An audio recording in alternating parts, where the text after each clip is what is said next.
Hi, I'm Andre, and it's time for another Teenage Mutant Ninja Turtles episode recap. Turtle power. The cosmic ocean. The turtles are now underwater or in an underwater planet to get the second piece of the black hole generator. But before that even happens, we see Leonardo talking to Master Splinter, asking him for help because he needs to know if he can continue to lead his team and save the Earth. Splinter, of course, tells Leonardo that he just has to be true to himself and be hopeful, and that hope will help get him through. But of course, we all know that this is a hologram inside of the ship. The turtles are a little concerned that Leonardo's spending a little bit too much time talking to Master Splinter's hologram inside of the ship, but no time for that. They now reach the cosmic ocean planet. There they meet the Dagon, or Meadows as Michelangelo calls him, which is a cool little throwback reference because there was a Playmates toy from the TMNT toy line called Meadows, so this is kind of the new version of it. Rather than it just being one character, it's now a sea of creatures that are led by Hydrala, who is the queen of this planet. And that's Lucy Lawless as the voice of Hydrala, Xena Warrior Princess herself as this long Medusa-haired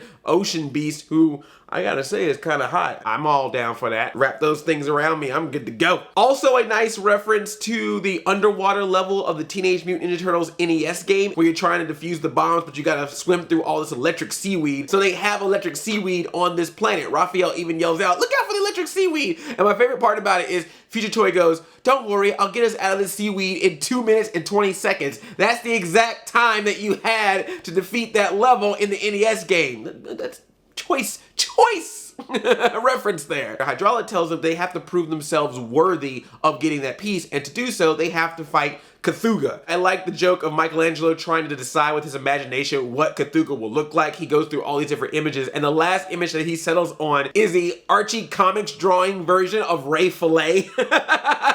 But their plans of proving themselves a Hydrala go sour when they get a stowaway on the ship, Armaggon. If you're gonna be in a water planet, you gotta have a shark there, right? Armaggon bursts into their ship, knows that they have the first piece of the black hole generator, and he wants them to get the second piece so he can give both pieces to Lord Dregg. And Cthulhu is this gigantic big mouth monster. There's one point where the turtles have to fly out of a hole and it comes out very Star Wars-y like, "This isn't a cave." Rah! Future Toy sends a distress signal out to the Dagon, so they come in, stop Armaggon, bring him back to Hydrala. Hydrala's like, "Yeah, good job, my dudes, for taking care of Armaggon, but you turtles, you failed. You're no good. You couldn't even defeat Armaggon, much less the Cthulhu. You are not worthy of the black hole generator piece." And then all these bug creatures come inside, and then Lord Dregg shows up because he wants that piece. So Hydrala's like, "My Dagons are gonna take you down," and the turtles are like, "Hey, we're gonna fight alongside them to defeat you as well." Hydrala's all like, "Oh, y'all helping us out. I like that." We get a big fighting sequence, but Lord Dregg is really showing that he got the power to fight. He's knocking all the turtles out, and he points at Hydrala and is like, "I got something for you." And a missile just comes out of his chest and shoots at Hydrala. Leonardo's like, "No!" And he runs and runs. He jumps. There's like a little bit of an Air Jordan jump, and then lands right in front of the missile, knocks it out of the way so that it doesn't hit Hydrala. Hydrala is pleased. She yells out, "Ah!"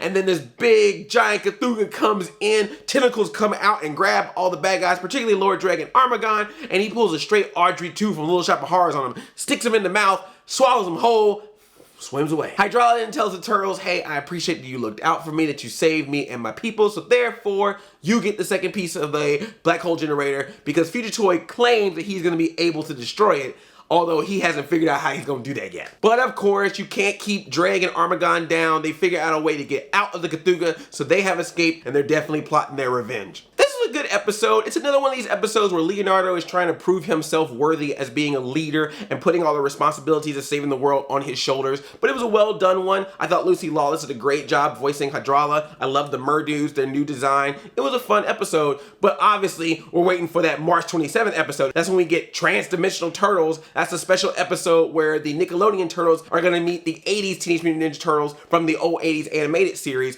But get this. If you're going to WonderCon in Los Angeles, you can actually see the episode a day early before everybody else because they are having a Teenage Mutant Ninja Turtles panel. It's at 11:30 on Saturday, March 26th in room 403 AB. There's gonna be Turtles voice cast there. And there's gonna be this really cool moderator there. I don't know if you've heard of him, but he's really awesome. And he has a YouTube channel.